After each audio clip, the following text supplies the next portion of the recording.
Welcome demigods, monsters, and gods alike. This is the Olympus Report.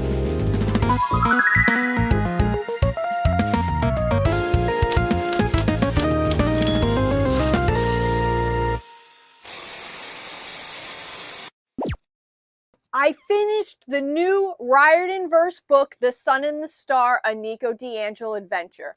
And how did it hold up? Well, let's take a look.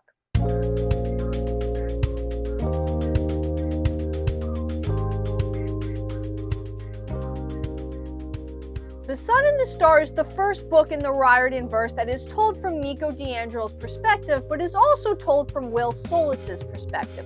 It's written by Rick Riordan and Marco Schiro. And you can definitely tell that another author had a hand in this book, but honestly, it's a welcome difference.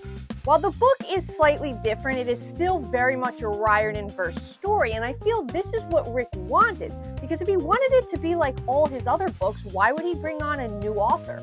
Rick wanted a new author's take and someone that could understand Nico and Will in ways he just can't, not being gay. Mark does a great job of adding his own flair to the story while also respecting Rick Riordan's writing style. For the first time in the Riordanverse, the story isn't told chronologically, meaning it's not told from beginning to end. It hops around from past, future, and present, and I think this really worked for the story in helping build suspense and keep you turning the page. And Mark captures both Nico and Will perfectly, as well as the Solangelo relationship.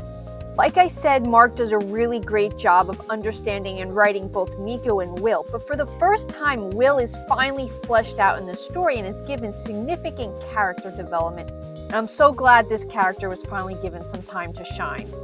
Pun intended. Solangelo shines, but not without its problems. The relationship is put to the test and they come out stronger because of it. They must learn to accept and love each other, but more importantly, learn to accept and love themselves. Will must own up to the darkness that's inside him, and Nico needs to learn that there's more to himself than just suffering and darkness. It's said best by Will here. This whole quest got me thinking about you and me and how often I thought your darkness was something to be conquered or healed. But now I know it's not about conquering or vanishing or any of that kind of hero talk. Sometimes it's better to learn to live with the darkness. And that's really what this book is about and what makes it so captivating, embracing your own demons. There can't be light without darkness and vice versa. This book does such a wonderful job of making the characters look inside themselves, but also making you as the reader look inside themselves. Yes, this is a book about going to Tartarus, but really it comes second to the main themes of love, change, and forgiveness in this book, which is such a powerful message. While yes, Nico and Will are the main characters, the side characters also shine really bright and bring depth to the story. Especially Gorgyra, who plays such an important part in this story, especially in helping Will and Nico learn to understand each other, and showing us that not everything in the underworld is evil. The descriptions of the locations are absolutely breathtaking, and it really feels like you're in the book with the characters. And like I said before, the format of this book is a little different, but I absolutely loved what it added to this story. I believe this book is really a journey in grieving. It helps our characters grieve, but it also helps us as readers grieve as well. For the first time since Jason's death, we actually get to be able to take a step back and breathe a little bit and grieve his death with the characters. I feel this is something we weren't really allowed to do in the Trials of Apollo, as everything just moved so fast. But not only that, Nico really gets to grieve everything that he's lost in his life. He finally gets closure, and as readers, we get closure as well. Nico is finally able to move forward from his past and just learn to be happy. This book is so well written, has amazing character development, action, and really anything you could want from a Riordanverse story. I highly recommend that you pick it up. Overall, a super enjoyable and fun read that I recommend to any member of the Percy Jackson community or any member of the LGBTQ community. Have you read the book? Let me know what your thoughts were on it down in the comments below. But before I go, I have an exciting announcement to make.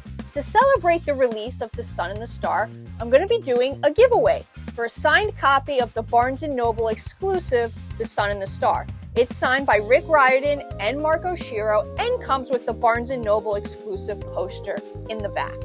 To enter, all you have to do is be following me and answer some simple questions. I have 5 Percy Jackson themed questions that you have to answer down in the comments below and get them right to be entered.